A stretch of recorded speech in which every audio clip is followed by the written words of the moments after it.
뭐 제 수업 말은 아니지만 다른 수업까지 다 들으시면서 이제 역사에 관심을 갖게 됐다니 다시 고무적이고 감사드립니다. 어쨌든 지역사 부분들이 많이 이제 좀 최근에 부각이 되고 있어요.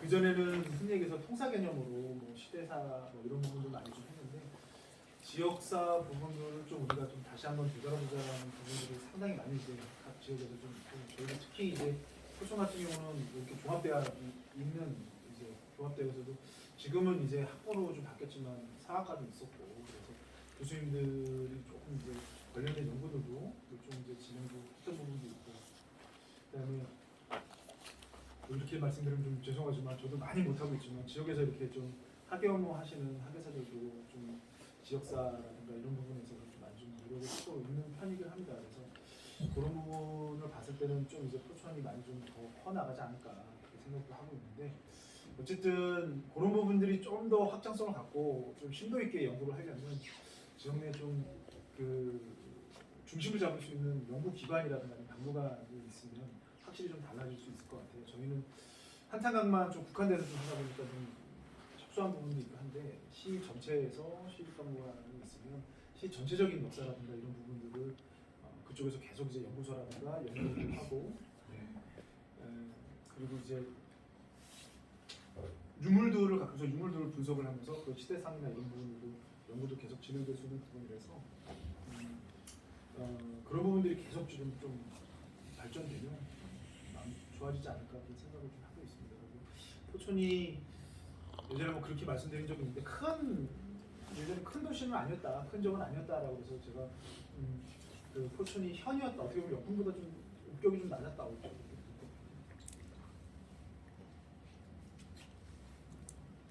말씀드렸는데 그럼에도 불구하고 포천이 이 경운로라는 큰 이제 도로를 갖고 있어서 이 역사라든가 문화적으로 상당히 좀 발전된 곳이었다고 볼 수 있어요. 근데 물론 이제 상대적으로 비교를 하면 조금 이제 어떨지 모르겠지만 우리 지역 포천 자체도 경기도 특히 경북 북부를 한번 통찰하는 데 있어서 포천 연구는 반드시 필요한 곳이다라고 좀 봐주실 수 있을 것 같아요. 그리고 앞서 제가 말씀드렸지만 포천이 이제 인물들이 또 걸출한 인물들이 상당히 많이 좀 있었던 곳입니다. 그리고 이제 포천에서 나고 자란 분도 계시고 외부에서 이제 포천으로 나타나서 포천에 살던 분도 계시고 그분들이 지역 내에 계속 영향력을 발휘하고 있었기 때문에 이제 포천에 어떻게 보면 지금까지 내려오는 뭐 약간 좀 어떻게 표현하면 좀 뭐 어색할 수 있는데 뭐 유림 분들도 계시고 판교를 통해서 그런 분들도 더구나 뭐 지금 포천 문화원에서도 그런 부분들을 다시 한번 좀 재정립하고자 지금 계속 얘기하시는 것 같은데 그런 부분들이 좀 이제 포천이 앞으로 더 이 포천의 역사를 좀 밝히고 발전시키는데 밑거름이 되지 않을까 이런 생각을 개인적으로 좀 하게 됩니다. 여기 이제 보시는 사진에서는 견성지예요. 제가 아까 말씀드렸죠. 사찰읍지라고 하는데 처음 시작은 용주 조경 선생님이 시작을 이제 했습니다. 나중에 이제 이세욱이라는 분이 이걸 이제 만들는데 여기에 보면은 포천의 자세한 기록들이 많이 나와 있어요. 당시에 보면 어떻게 보면 지금을 따지면 뭐 백과사전 개념은 아니면 그 당시에 보면 어쨌든 포천에 총망라했던 그런 이제 그 자료라고 좀 봐주시면 되는데 여기에 포천 관련된 인물 47분이 수록이 되어 있습니다.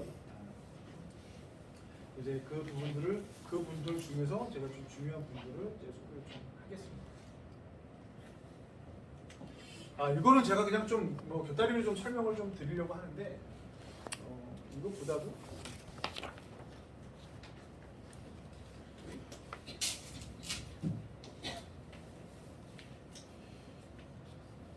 이 부분을 좀 말씀을 드려야 될 것 같아요. 앞서 말씀드린 것처럼 조선 초기까지 여기에 집성촌을 둔 그런 이제 그 가문들이 많지 않았습니다. 우리 뭐 지금 이제 그 2000년대 초반에 아마 그 BK21 사업으로 유엔코리아 사업으로 경기 북부 지역 집성촌 조사를 했어요. 했는데 그때 조사에서 나온 게 세 개 가문 이제 쉽게 얘기하면 그렇게 좀 판단이 되는데 그 이후로 이 명문가들이 이제 이쪽에 포천에 집정소를 만들면서 많이들 살게 됩니다. 그 이유가 뭐냐면 우리가 뭐 어떻게 보면은 성종 때부터 정계에 이제 등장을 하는데 사림이라는 세력들 제가 뭐 몇 번 말씀드렸을 거예요. 사림이라는 새로운 세력들이 이제 등장을 합니다. 그 전에 조정을 중심으로 잡았던 분들은 조선의 개국공신들에 대한 후손들 아니면 왕실의 외척들 왕실 이제 종친들은 정계에 진출하지 못하는 그런 조항이 있었기 때문에 외척들이 이제 정계에 진출해서 국정을 주도했다라고 봐주시면 돼요. 이거는 우리가 훈척 세력이라고 얘기를 하는데 그 사람들의 대응을 하기 위해서 이 사람들 세력이 너무 이렇게 커지니까 이 사람들을 대응하기 위해서 성종 때부터 등용을 하는데 그분들 중에 뭐 김종직, 조광조 이런 사람들이 나오는데 그분들이 이제 성리학을 기반으로 한 이제 살인 세력이라고 하는 분들이 나옵니다. 근데 이분들은 대부분 어디냐면 집들이 향촌에 있었어요. 저쪽에 뭐 안동, 뭐 안동도 뭐 예양의 고향이라고 얘기하죠. 저쪽 지방에 있던 분들이 상당히 많았어요. 우리 뭐 포천에 있는 뭐 뒤에 좀 설명이 되는 걸로 알고 있는데 사막순 선생님도 포천 분은 아닙니다. 원래 전라도 분이세요. 전라도 분인데 관직을 하면서 이제 포천에 이제 낙향을 하신 거고요. 그런 이제 살인 세력들이 중앙 정치를 진출을 하면서 휘닉에서 내가 한성에 근거지를 좀 만들려고 하는데 한성까지 가기 좀 껄끄러워. 거기 뭐 훈척 세력도 많고 내가 아직 그쪽까지 뭐 들어가서 이렇게 좀 뭐 활동하기는 좀 뭐 꺼름직해 이런 분들이 이제 경기도 쪽에 많이 이제 자리를 잡습니다. 그런 분들이 그래서 그런 분 중에 일부 분들이 이제 포천에 좀 자리 잡는 분들도 계십니다. 그리고 아까 말씀드린 사패지 임금이 이제 하산 토지들 여기는 제가 말씀드렸다시피 이제 전주시 토지가 상당히 많았다고 말씀드렸잖아요. 조선 초기에 그 분들을 이제 왕실 토지들을 공신들한테 공운 있는 사람들한테 이제 하산을 해요.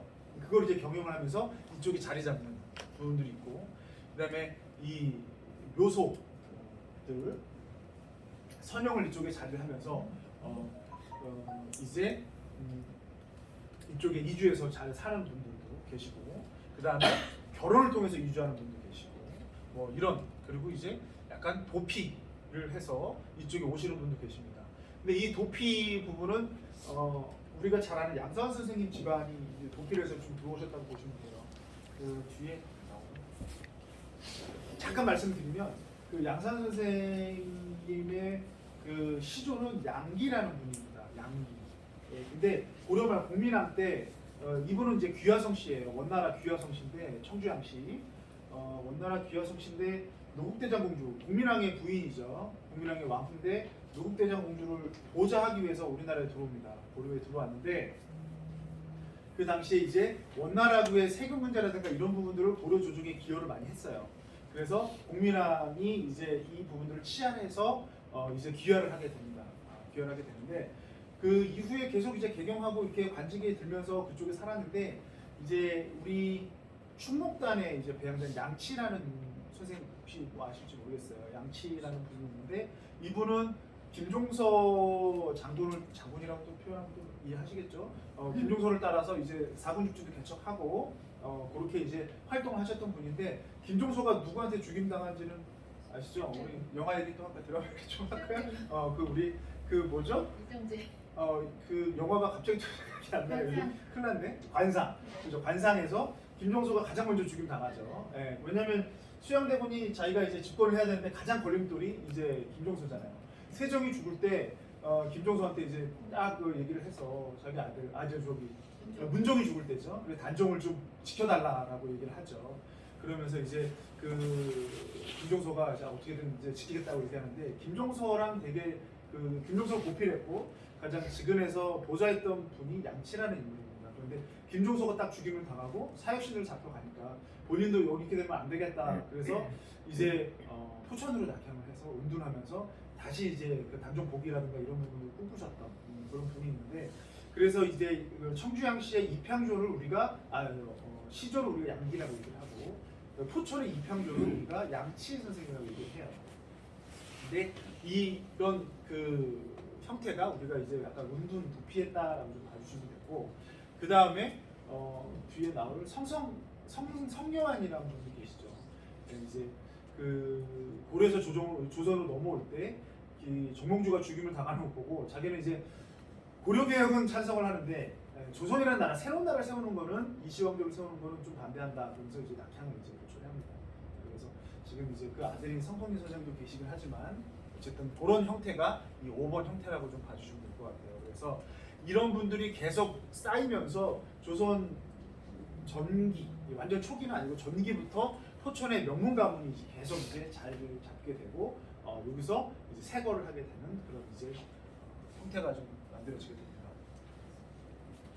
그래서 이 부분과 우리가 연결을 해서 문화유산을 조금 살펴보면 여기는 이제 포천시 신곡면 고일리에 있습니다. 신곡면 고일리, 그러니까 하신곡 넘어서 창수 가는 방향 보시면 그 사이에 하신곡에서 창수까지 가는 그 아도니스 호텔 가기 그 사이입니다. 그 사이에 왼편에 고일리라고 쭉 들어가는 그 산자락이 있는데 이 산자락에 창녕성시 집성촌이 있습니다. 쪽 일부에.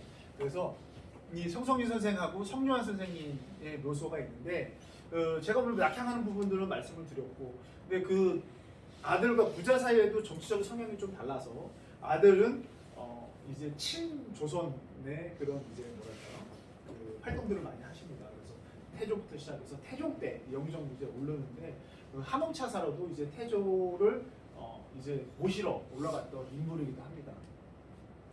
근데 이 성선님 성유한 선생님 묘가 있는데 이 묘가 좀 특징적인 게 뭐냐면 우리 일반적으로 조선시대 묘들 많이 보셨잖아요. 근데 약간 좀 차이가 좀 있어요. 그 차이가 뭐냐면 이렇게 단을 두고 있습니다. 단. 이런 것들 이제 뭐 흔히 얘기해서 문인석, 무인석들, 그 다음에 요 장명등하고 상석이나 이런 것들, 그 다음에 뭐 호석이나 이런 것들은 거의 유사할 수 있는데 단을 둡니다. 이렇게 단을 두고. 이게 고려말 이제 묘제예요. 고려말에 무덤을 쓰는 형태인데 포천에서 유일하게 볼 수 있습니다. 성요한 선생님 묘에서 성요한 선생님 묘에서 볼 수 있는데 일반적인 조선시대 묘하고 좀 다르다라고 좀 봐주시면 될 것 같아요. 그래서 그런 부분과 연관해서 이 조선 초기에 이런 이제 그 명문가들의 묘제 양식도 좀 볼 수 있다라고 좀 봐주시면 됩니다. 여기 이제 문인석은 보시면 아시죠? 무인석도 있습니다. 무인석도 이제 장군들 같은 경우, 그러니까 우리가 지금 문반, 무반 이렇게 얘기를 해요. 문반은 이제 문인들, 무반은 이제 무인들 이렇게 보면 되는데 이게 같이 들어간 분들도 계십니다. 문인석하고 무인석하고 같이 있는 분들도 계세요. 왕족 같은 경우는 문인석, 무인석 다 같이 있습니다. 왕릉 같은 경우는 대부분. 왜냐면 그 능을 지키는 이제 사람들이라고 해서 여기에 이제 그 선물도 같은 것도 양도 있고 뭐 여러 가지 있는데. 말 같은 거 있는 건 뭐예요? 문이죠. 그게 이제 성물이라고 하는데 그게 이제 능에만 대부분 있습니다. 성공주 왜 있고? 그러니까 능이라든가 약간 이제 뭐랄까요? 지금 어느 정도 이제 그 높은 이제 지위에 있던 분들이 있는데 형태마다 다 달라요. 그 조선 후기로 가면 이제 그 살인들이 집권했던 시기 보면 이 문인 무인도 처음에 안 썼던 때도 있어요. 왜냐하면 나는 청빈해야 된다는 게 그 살인들 또 유학자들 성략자들의 또 뭐랄까 자기네 그 이렇게 보면 뭐 어떻게 표현할지 모르겠지만 자기를 대변한다고 좀 볼 수 있어서 후대들한테 문인석, 무인석 세우지 말라라고 하는 분들도 있습니다. 그래서 이런 것들이 없는 분들도 뒤에 보면은 저기 이제 그 백사 이항로 선생님 묘가 좀 나올 텐데 사진이 되게 간소하게 돼 있습니다. 백사 선생님 묘 자체로. 그래서 그거는 이제 당시의 시대 상황에 따라 다릅니다. 후손들이 세우는 거기 때문에. 그거는 이제 딱 어느 계급 이상이면은 뭐 성물이 들어가고 이런 것들이 규정된 건 없어요. 근데 여기 이제 문인석들이 그런 형태라고 좀 봐주시면 될 것 같고, 묘 자체가 상당히 좀 규모가 좀 있습니다. 그리고 여기 계단을 쓴 게 상당히 좀 큰 특징이라고 보시면 되고, 이렇게 두 개 있는 것들은 뭔지 아시겠어요? 상석이 두 개 있는 것들은 합장을 한 겁니다. 두 개는 대부분 합장을 한 거라고 보시면 돼요. 봉분 자체도 크죠. 봉분 자체도 큰 걸 좀 볼 수 있습니다. 여기는 이제 상속을 또 하나만 쓴대요. 봉분은 쌍분으로 해서 이렇게 좀 나눠놓고. 그러니까 다 묘제마다 달라요. 여기도 이제 그 박수 선생님 묘 자체는 그 문인석 무조 없죠. 요게 이제 장명등이라고 하는데 요 장명등만 지금 있습니다. 요게 요 부분에서 요 앞에다가 이제 쓰는 것도 있고 여러 가지 이제 형태들은 많이 있어요. 그게 시기, 그다음에 이제 그분이 이제 유지에 따라서 좀 다르긴 한데 이 박수현 선생 묘는 지금 창수면 주원리에 있습니다. 창수면 주원리에 있고 포천시 향토유적으로 좀 지정이 되어 있어요. 여기 보시면 묘를 보면 많이 후대에 좀 손을 댄 거를 볼 수 있습니다. 이 묘 자체는 원형이라고 좀 보기 좀 어려워요.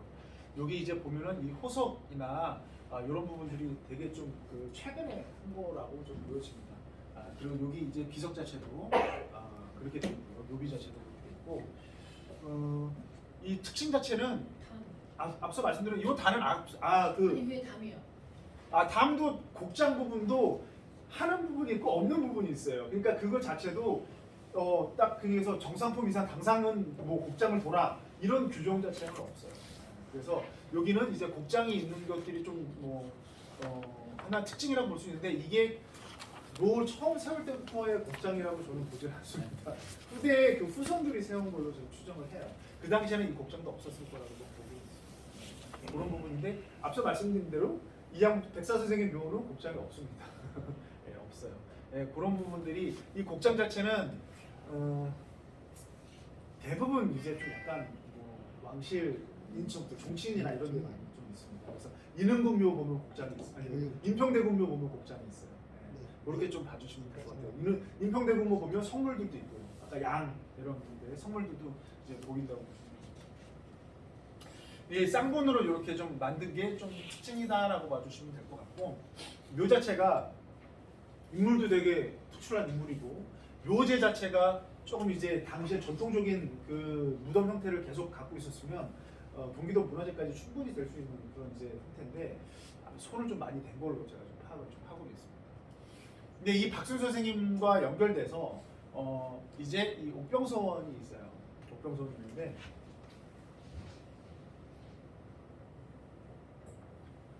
큰 인물들이 지역에 있으면 그 분을 어떻게 보면 우리가 배양하는 추모하는 거죠. 쉽게 말하면 그 분을 추모하기 위해서 이런 서원들이 이제 많이 이제 생기게 됩니다.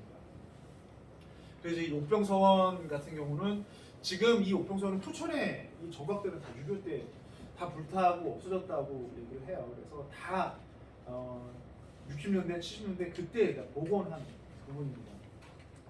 복원한 부분인데 이 옥병서원 같은 경우도 좀 복원을 해서 만든 그런 이제 형태라고 좀 봐주시면 돼요. 여기 보면은 동서재가 있고요. 뒤에 이제 밖에 외산문이 있고 뒤에 내산문이 있고 요 뒤에 이제 강당이 있는 그런 형태입니다. 그래서 전학 후묘라는 형태예요. 앞쪽에 공부하는 공간, 강학 공간이 있고 후쪽에 배양하는 이제 제양 시설이 있다라고 하는데 포천에는 다 이런 전묘 후학 형태입니다. 이런 형태 자체도 지역적인 좀 특색이 있고 한데 포천은 다 전학 후묘 형태라고 좀 봐주시면 됩니다. 근데 이 옥병서원 같은 경우는 조금 이제 그 박순 선생님이 낙향한 이유가 동서분당에 대해서 좀 왜 이게 같은 살인끼리 같은 이제 뭐 흔히 얘기해서 성리학이라는 그 학문을 하면서 자기 성찰하고 이렇게 공부도 하는 이제 하는 사람들인데 왜 이렇게 분당을 하면서 서로 이제 싸우냐. 그래서 그게 이제 난 속된 말로 꼴보기 싫다 그래서 지금 내려오시는데 당색이 당파가 없는데 이 사한박수를 추모했던 분들은 대부분 이제 그 서인계 계열입니다. 노름 계열. 이제 뭐 여기 이제 배양된 인물들도 대부분 그렇고요.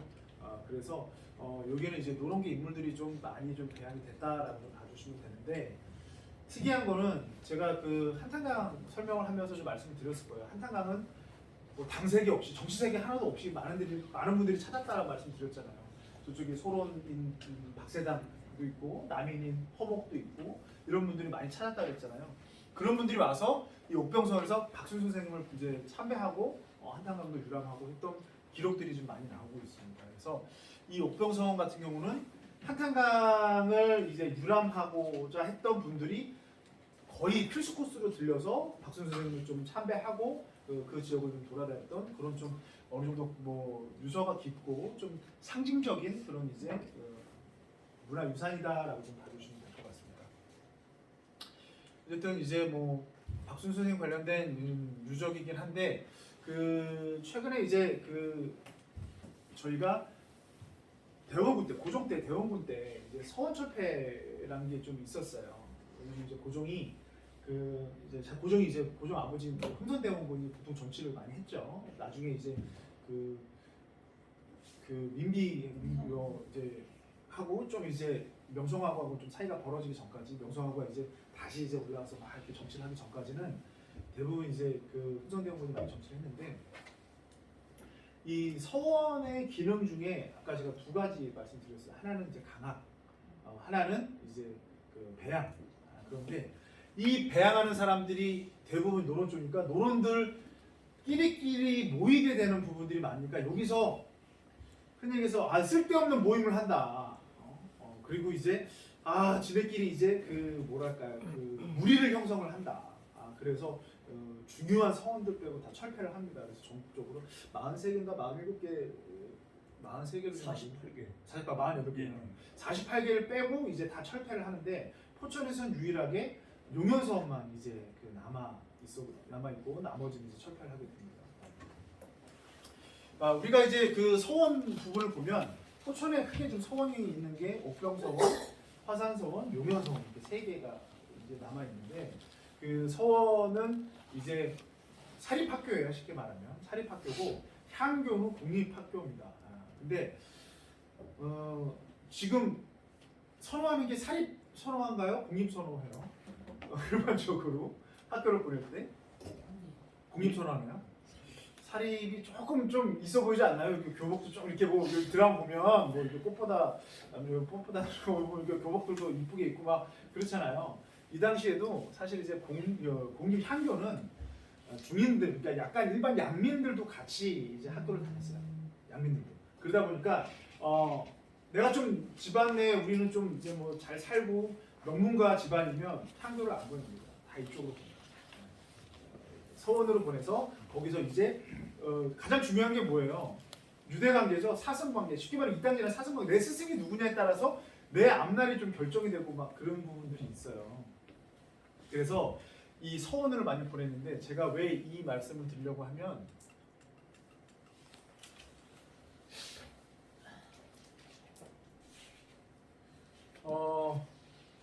어디일까요? 어느 쪽이지? 여기 보면 우리가 향교나 서원을 가는 이유 중에 가장 큰 이유가 물론 공부도 있겠지만 내가 과거 준비를 해서 과거 시험에서 내가 관직에 나가서 관료로서 뭐 그래서 권력도 잡고 그다음에 분야는 급료도 받고 그렇게 좀 하기 위해서 우리가 과거 시험 준비 많이 하잖아요. 근데 과거 시험을 우리가 장원급제 있고 가벌병 이렇게 등수를 이렇게 나누는데 여기 보면 전체 이제 그 문과급제자 중에서 이제 우리가 재상에 오른 사람들이라든가 이런 부분들이 좀 보이는데 장원급제한 사람은 이제 뭐 물론 이제 뛰어난 분이니까 어느 정도 좀 승진이 보장이 되는데 바로 밑에 갑과 총 3명입니다. 3명. 3명 있는 사람 중에 승승장구하지 않아요. 그 뒤에 있는 을과나 병과들도 잘 되는 사람들이 많아요. 쉽게 얘기하면 그 이유는 뭐냐면 조선시대에 줄이 상당히 중요했다는 거예요. 줄. 이 줄을 근데 어디서 만드느냐? 서원에서 만들어요. 서원에서. 네, 이제 여기서 좋은 서원에 가서 내 스승 만나고 여기서 좋은 이제 내 친구들 만나고 그러면서 이제 승진을 좀 빨리 하는 그런 부분이 있다 보니까 이제 서원이 상당히 중요한 이제 그 공부도 배우고 뭐 이제 뭐 흔히 해서 우리가 충만한 분의 제사도 지내지만 이런 내 승진가도의 중요한 연결고리가 됐던 게 이 서원이다. 그래서 대원군이 그런 걸 협파하기 위해서 서원 철폐를 했습니다. 자, 뭐 이거는 이제 뭐 앞서 뭐 했던 얘기니까 좀 제가 뒤로 가고 그 다음에 이제 이한복 선생님 말씀을 좀 드릴게요. 좀 다르죠? 아까 그 박수 선생님 묘하고 되게 간소하죠? 묘제 자체가 되게 간소해요. 여기에 제가 이거 이전부터 지금 잊어버렸네. 여기에 보면 차양섬인가요? 요거 있는데 요게 뭐냐면 이제 그 제사 지낼 때 여기 특별한 게 뭐냐면 요게 조그만 꽃보구리 같은 게 있어요. 4개가.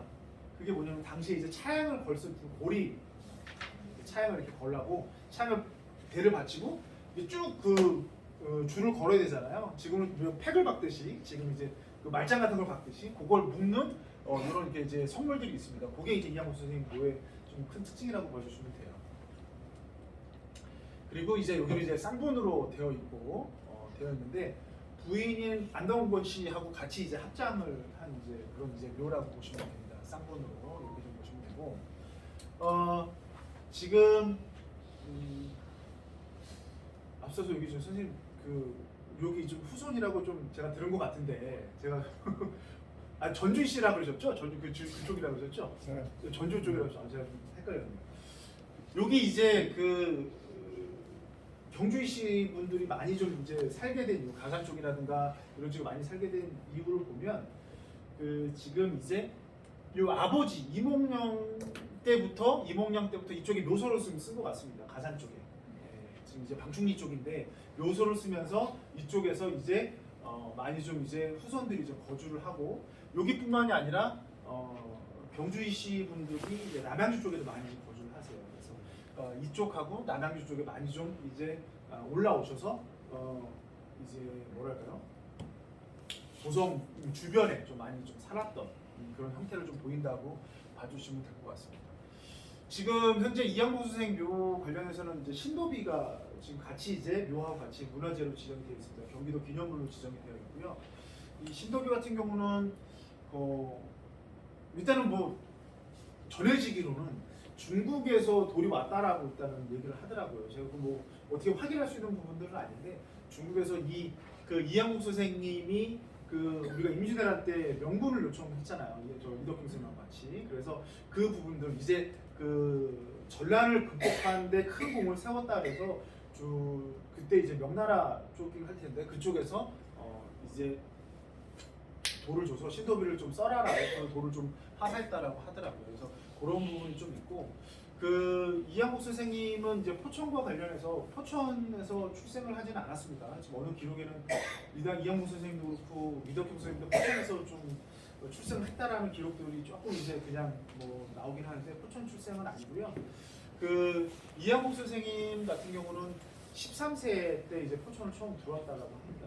13세 때 이제 연보를 보면 13세 때 포천에 와서 이제 아버지 3년상을 지냈다고 합니다. 3년상을 지냈고 지내면서 포천에 대해서 이제 포천 분들과 많은 이제 교류를 하고 그러면서 이제 뭐 친분도 쌓았다라고 그렇게 좀 얘기가 좀 전하고 있습니다. 이양복 선생님하고 가장 이제 뭐 밀접한 문화유산이라고 하면 앞서 말씀드린 요 이제 신도비가 있고요. 그다음에 요 화산서원이 있습니다. 화산서원이. 여기 앞에 차트 저기 주소지가요. 금연이에요, 방충이가. 묘소요? 네. 너백이라는 동네 네. 이름이 있는데 거기 그런 화산서원 방충이네. 방충리로 되어 있어요. 맞네요. 이거 좀 실수 적어냈네. 화산서원이 방충이고요. 네. 맞네요. 맞네요. 제가 이거 저 실수했네. 여기는 금연이가 맞네요. 화산서원이 방충이. 네, 맞습니다. 자, 이 화산서원을 보시면 밖에 보면은 이렇게 내산문이 있고, 외산문이 있고 안에 이제 내산문이 있습니다. 근데 여기에 지금 복원을 이렇게 한 건데 좀 아쉬운 부분이 이게 당시에 발굴이라든가 이런 부분들이 면밀히 돼서 복원한 것 같지가 않아요. 왜냐면 하나가 없어요, 시설이. 뭐가 없냐면 강당이 없어요. 강당이 어느 순간 이 자리든지 외부든지 어디 좀 있어야 되는데 강당이 없습니다. 지금 이제 동서재만 있고 뒤에 이제 사당만 있는 형태예요. 그래서 지금 이제 이 화산서원 자체가 조금 뭐 아쉬운 부분이 이 부분이라고 좀 봐주시면 될 것 같아요. 형태 자체는 상당히 멋있게 좀 되어 있습니다. 이제 우리 화산이라고 뒤에 얘기하죠. 화산을 딱 바라보면서 이렇게 지금 이제 사오하고 강당하고 딱 이렇게 좀 나눠져 있는데 강학공간하고 나눠져 있는데 거기에 지금 강당이 없어요. 강당이 없어서 당시에 강당은 분명히 있었을 것 같은데 그게 지금 어디에 있는지 이렇게 따지면 이 자리가 사실 맞는지도 저희가 사실 좀 의문점이 있습니다. 안녕하세요. 네, 의문점이 있는 게 이 화산서원입니다. 화산서원은 이제 우리가 사액이라고 얘기를 해요. 우리 사액 들어보셨어요? 사액서원이라고 얘기를 하는데 편파를 내는 거죠. 근데 가장 중요한 건 사액이라는 것 중에 가장 중요한 건 뭐냐면 조정에서 인정을 한 서원이라고. 사액서원이라는 거는 조정에서 인정을 한 서원이다라고 보시면 돼요.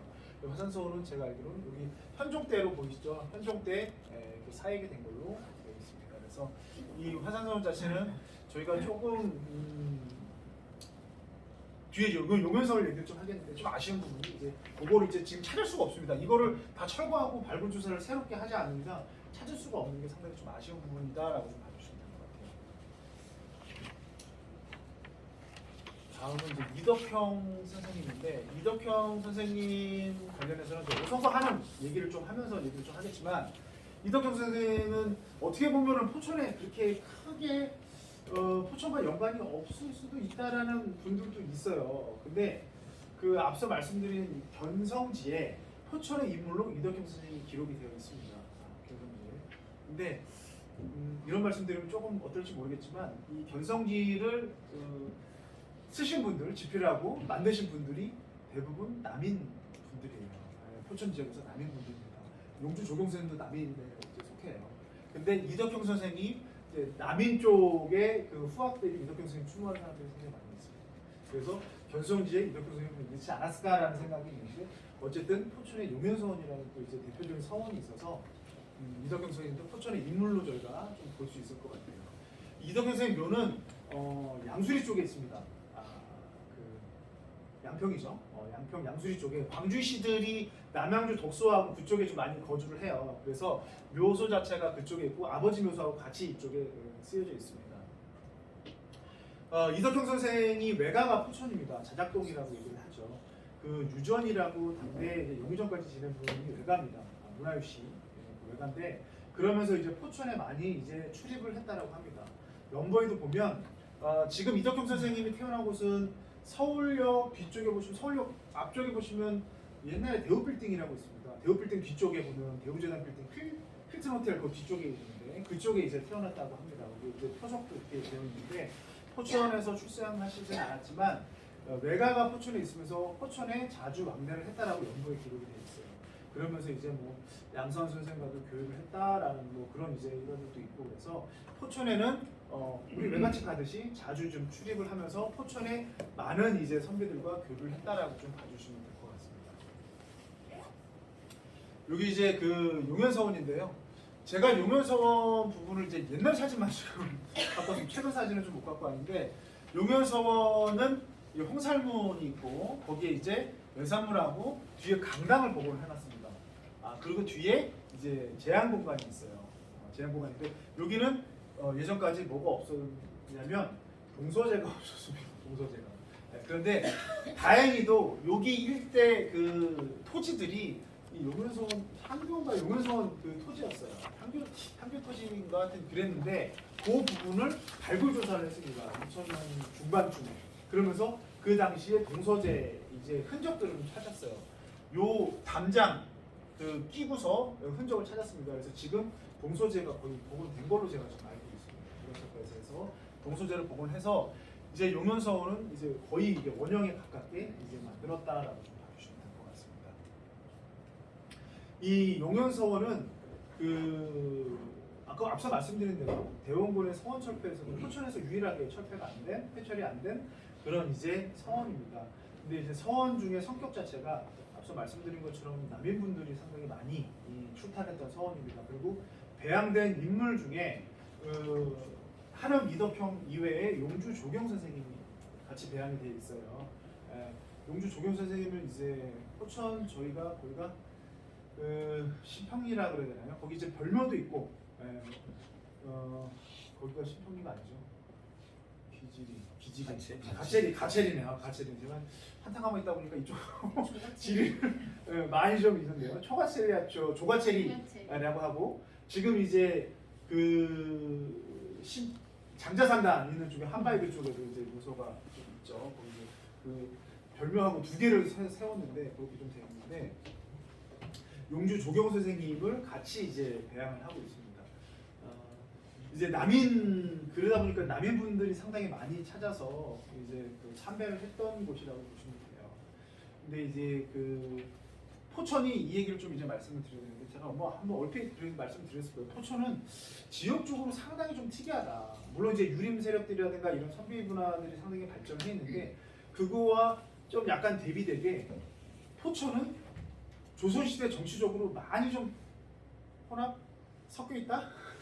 좋은 얘기로는 이렇게 같이 교류를 했다라고 좀 봐주시면 될 것 같아요. 그래서 아까 옥병서원은 노론 세력들, 그 다음에 화산서원은 거기도 이제 노론이나 서인 세력 분들이 많이 좀 찾았고, 용윤서원은 남인 세력들이 많이 찾았습니다. 그래서 이렇게 하나의 딱 지역 자체가 하나의 쪽이 몰입된 게 아니라 서로 이제 균형을 맞춰가면서 많은 이제 그 여기 안에서도 뭐 그 유림들 선비들 안에서도 뭐 다양한 이제 당색에 구애받지 않고 그렇게 좀 지냈던 곳이 좀 포천이다라고 좀 봐주시면 되는데, 그 포천이 이제 남인으로서는 거의 이제 포천 북부 쪽에서 제일 끝자락에 남인 세력들이 있는 곳입니다. 그래서 남인의 근거지가 경기 이제 근기 쪽에서는 안성, 용인, 그 다음에 지금 남양주, 그 다음에 이제 포천 쪽까지 이제 남인 세력들이 이렇게 퍼져 있습니다.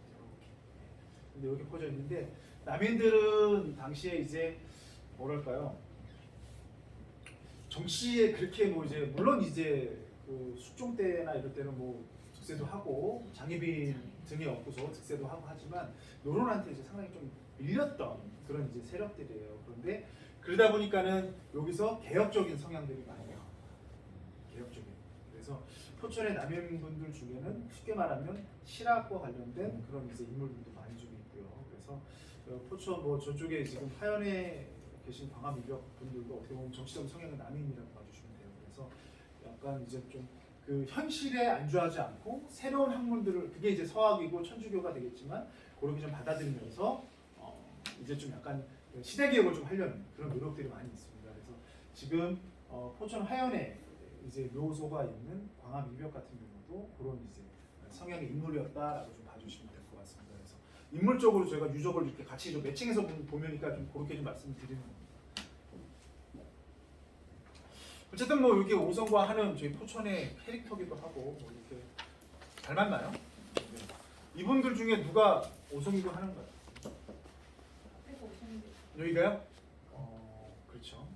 저는 이제 좀 헷갈려요. 이 두 분 다 풍채도 좋고 그런데 되게 개구진 분은 오성 선생님이라고 하고 진중한 분이 한음이었다고 해요. 저는 이제 약간 좀 이제 오성이 나이가 5살이 많거든요. 그래서 약간 진중할 것 같았는데 그게 아니라 여기는 좀 약간 그 후골 기질이 좀 있고 여기는 이제 좀 약간 진중한 형태, 좀 신중한 형태의 그런 인물이었다고 합니다.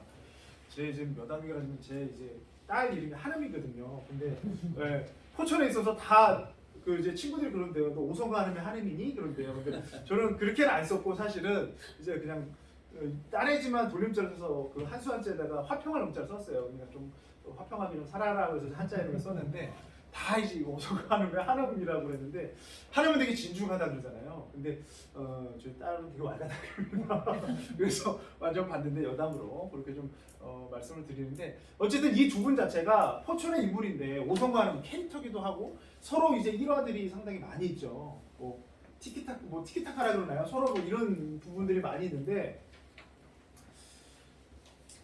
어떻게 보면 포천에서 만나고 포천에서 좀 이렇게 뭔가 일화도 있고 이랬으면 좋겠는데 포천에서 만났다는 기록이 없어요. 두 분 자체가 처음 만났다는 거는 그냥 기록상으로는 과거 급제하고 이제 관직에 들어서 만났다는 이제 기록들은 사실 좀 있습니다. 근데 앞서 말씀드린 대로 그 이덕형 이학동 선생님이 이제 포천에서 이제 아버님이 3년상을 치렀고 이덕형 선생 같은 경우도 외가에 자주 출입을 했다라고 하니까 여기서 자작동하고 금연지는 지근거리니까 좀 거기서 좀 뵙지 않았을까라는 생각. 아까 좀 오셨던 이병찬 교수님 그 부분에 대해서 상당히 많이 좀 이제 연구도 하시고 관심도 갖고 계셨는데 일단 그렇게 사실은 좀 추측을 하는데 그게 이제 기록상으로 사실은 나오고 뭐 그런 내용이고 오성과 한음 일화들은 상당히 많이 있죠. 이 부분들은 다 이병찬 교수님이 했던 부분을 저도 발췌해서 갖고 있는데 다 지금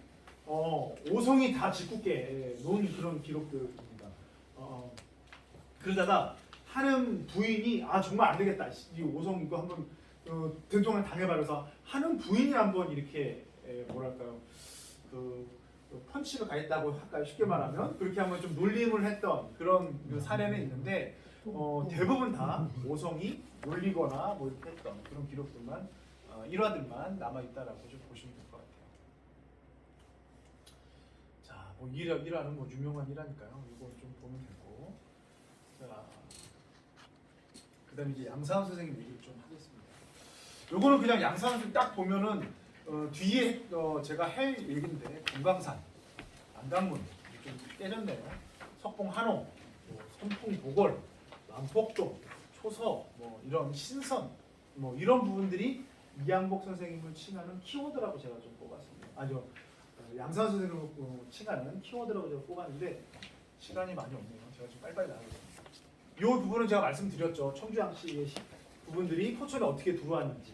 이게 이제 청주 양씨의 시조인 이제 양기 선생님 초상이고요. 요거는 이제 양선 선생님 초상입니다. 포천시 일동면 길명리에 길명사라는 사당이 있어요. 그쪽에 이 초상이 이제 안치되어 있습니다.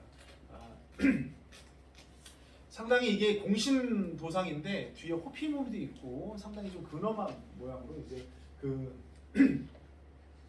양선 선생님을 이제 그렸는데 양선 선생님이 조금 이제 그 인생에서 파도가 좀 있고 힘든 경우도 많이 겪었던 그런 분입니다.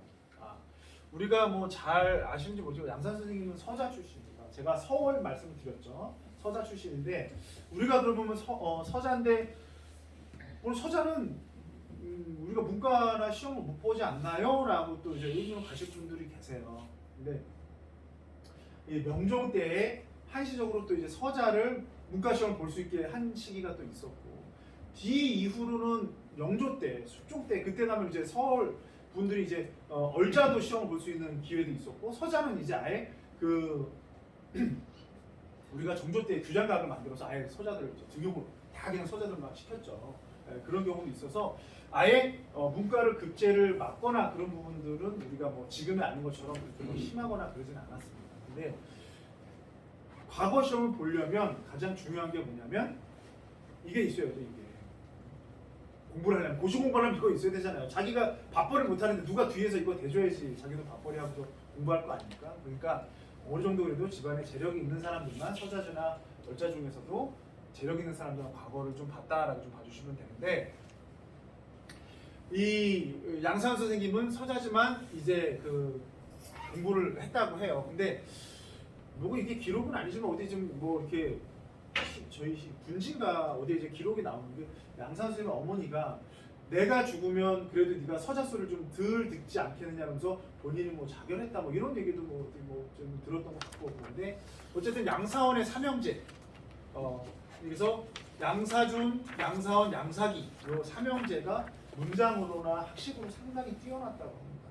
그래서 이분들 노소도 2장을 하긴 했는데 포천시 군내면 하성군 쪽에 요소가 좀 있었던 걸로 제가 좀 알고 있습니다. 그래서 여기에서 나온 출토된 유물을 청주양시 후손들이 경기도 박물관에 기증을 많이 했어요. 그걸 한번 저희가 갖고 와서 혹시 좀 기억하시는 분인지 모르겠는데 옛날에 청주양시 특별전 한번 저희 역사문화관에서 한번 한 적이 있을 겁니다. 그때 저희가 청주양시 그 유물들을 도에서 이제 빌려와서 전시도 좀 했던 부분이 있습니다. 이 양사원은 그러다 보니까 자기가 과거급제를 했지만 관직으로 높이 올라가고자 했는데 여기에 딱 걸려버리는 거예요. 왜냐면 아까 말씀드렸죠. 조선시대는 내가 공부만 잘해서 올라갈 수 있는 게 아니에요. 줄이 있고 내가 신분적으로 어느 정도 좀 나를 뒷받침해줄 수 있는 그런 환경이 돼야지만 이제 내가 지금 이제 승승장구해서 관직에 올라가는데 이 양상원 같은 경우는 음소로 관직을 한 것도 아닙니다. 그러니까 본인 조상들이 그 흔히 얘기해서 뭐 재상을 해서 내가 그 공덕을 입어서 내가 음소로 관직을 든 것도 아닌데 과거급제를 했는데 중앙관직에 들어가지 못해요. 대부분 다 지방직만 돌아다닙니다. 그러니까 거기서 오는 한계가 딱 이제 걸리니까 양산 선생님이 딱 거기서 생각한 게 뭐냐면 내가 진짜 내가 꿈꾸는 세상은 이게 아닌데 나는 나 혼자만으로는 정말 잘할 수 있는데 이 세상이 나를 안 버텨주네 이런 의미로 해서 약간 도가적인 성향 그러니까 무릉도원 내가 있는 곳이 무릉도원이다라는 그런 이제 도가적인 사상으로 좀 많이 빠졌다고 합니다. 그래서 본인이 내가 지방으로 갈 거면 나는 좀 내가 좀 원하는 곳으로 가고 싶다 그래서 어디를 많이 가냐면 금강산 쪽을 많이 좀 이제 그 외직으로 좀 보내달라고 해서 금강산 쪽을 많이 갑니다. 고성 저기 뭐죠 삼척 부사도 했었고 그 다음에 여기 안변 부사도 했었고 통천 군수도 했었고 이런 이제 여기가 안변은 이제 그 원산 바로 밑이고 이쪽엔 금강산이고 원산 바로 밑이고 통천은 아니 금강산이고 고성은 바로 금강산 밑이고 그런 쪽에서 이제 많이 관직 생활을 했다고 합니다. 그러면서 이 금강산이 이제 뭐 내가 있는 곳이 이제 그 지상 낙원이다라는 이제 그 생각을 좀 많이 하죠. 이 복례 호에서도 알 수 있죠. 복례가 어딘지 아세요? 금강산. 금강 우리가 복례, 풍악, 개골 뭐 이렇게 얘기를 하잖아요. 복례가 금강산인데 자기 호도 금강산으로 진 거예요. 그만큼 금강산을 사랑했던 그런 인물이 이제 양사원 선생이라고 보시면 될 것 같아요. 그래서 이 금강산 만폭동에다가 이렇게 복례, 풍악, 모나 동천이라 그래서 내가 있는 이 금강산 자체가 동천이 이제 지상낙원이라는 뜻입니다. 지상낙원의 입구다. 그리고 지상낙원의 지상낙원이 됐다. 원화니까요. 지상낙원이 됐다라고 이런 이제 그 암강문도 쓸 정도로 금강산을 사랑했던 인물입니다. 근데 금강산 못지않게 이제 또 한탄강도 한탄강이 아니라 포천을 사랑했는데 이제 영평에 있는 금수정도 상당히 이제 사랑을 해서 금수정에 많은 또 이제 글과 글을 암각을 좀 남겼던 분이 이제 이 양산 선생님이라고 좀 봐주시면 될 것 같아요. 여기 이제 금강산이고요. 이건 구룡폭포고 여기 이제 만폭동입니다. 거기에 이렇게 암각문들도 많이 썼는데 요 글씨 보이시죠? 이게 지렁이 같죠? 지렁이 같은데 이게 이제 초소 형태인데 양 선생님 초소를 그렇게 잘 썼다고요. 한 번에 그리는 거예요. 한 번에 쓰는 거. 여기 보시면 그래서 제가 이걸 좀 만들었는데 이 글자들 이렇게 좀 보시면 한자들 중에 이렇게 좀 많이 좀 쓸 거예요. 요거는 우리가 일반적인 이제 한자 글자고 정자체죠. 해서라고 얘기를 하는데 요거는 이제 전서라 그래서 흔히 얘기하면은 뭐 우리가 뭐 비석이라든가 뭐 이런 데 좀 많이 쓰는 그런 이제 그 글자입니다. 그리고 요거는 이제 행서하고 초서가 있는데 행서하고 초서 거의 비슷하긴 한데 행서는 이 해설을 좀 흘려 쓴 겁니다. 근데 이거는 본인들만의 글자를 쓰는 거예요. 해석하기가 상당히 어려워요. 초서는 본인들이 쓰던 글자가 뭐 이제 본인들만의 이렇게 알아볼 수 있는 글자를 초서를 쓴 건데 이 초서를 쓰는 게 상당히 어렵다고 합니다. 본인이 똑같은 내가 흔히 얘기해서 저는 이제 동원이면 뭐 동자는 동육동자 쓰는데요. 동자를 이렇게 쓰고 이렇게 쓰는데 이게 항상 뒤에 똑같아야 알아볼 수 있는 거잖아요. 그 부분들을 쓰는 게 상당히 어려웠다고 해요. 그래서 초서를 쓴 사람들이 명필이 상당히 좀 많았다고 합니다. 그것도 좀 봐주시면 돼요. 그다음에 뭐 요거는 이제 그 양산 선생님의 그 각 이제 목민관으로 그 지방에서 근무하실 때 그런 이제 행적들 그런 부분인데 여기도 보면 요것도 경도라는 이제 글자입니다. 금수정 앞에 있는데 안반에 있는데 요 금수정 안반에도 경도라는 글자 자체가 경도도 지상 낙원을 뜻한다는 그 중국의 이런 이제 경도라는 곳이 있는데 거기에 이제 지상 낙원을 뜻하는 부분이라고 합니다. 그래서 이 양산 선생님이 뭐 쓰거나 자기가 글을 남겼던 분 중에 이런 약간 도가적인 형태의 부분들이 상당히 많았다고 합니다. 그 이유가 가장 큰 게 이제 본인의 신분에서 비롯된다라고 지금 이제 연구는 그렇게 좀 되어 있습니다. 여기도 보면 뭐 이렇게 좀 그 뭐랄까요 금수정 내에 이런 이제 암각문들이 있고 여기 좀 보면은 이제 동천성문이라고 하는데 이것도 동천이 이제 하늘에 있는 지상 낙원이에요. 거기를 들어가는 이제 문이다라고 하는 거죠. 의문이다라고 한 글자도 이제 한호 석봉 한호랑 교류하면서 썼던 그런 부분들도 있고 그래서 전체적으로 봤을 때는 이 양산 선생님이 본인의 신분적인 제약을 좀 탈피하기 위한 그런 이제 그런 뭐 생각이나 이런 부분들이 상당히 좀 많았다라고 좀 봐주시면 될 것 같습니다. 그거 이외에 그리고 금수정 이렇게 지금 되어 있습니다. 그다음에 여기를 보면 지금 이제 아까 앞서 말씀드린 대로 저희 이제 길명리에 일동의 길명리에 길명사라는 부분이고 양산 선생님 묘가 일동터로 올라가는 쪽에서 일동에서 금주리 쪽 방향에서 오른편 거의 이제 아버지 묘소하고 같이 있습니다. 그래서 지금 청주 양시 분들 이제 집정초를 보면 길명리 쪽하고 분내면 쪽에 좀 많이 살고 있어요. 그런 부분들의 유족들이 좀 있다라고 봐주시면 됩니다. 아마 요거는 이제 날비자고 이런 이제 비자 자체도 이제 하늘을 좀 날고 싶다라는 의미로 보시면 됩니다. 양산 선생님이 큰 글씨를 좀 잘 썼다고 해요. 그래서 이런 이제 날비자라는 것도 지금 청주 양시 그 이제 후손들한테서 전하고 있다라고 좀 보시면 될 것 같습니다. 일단은 좀 그런 내용이고요. 이 이외에도 포천에 다양한 이제 문화들이 좀 있습니다.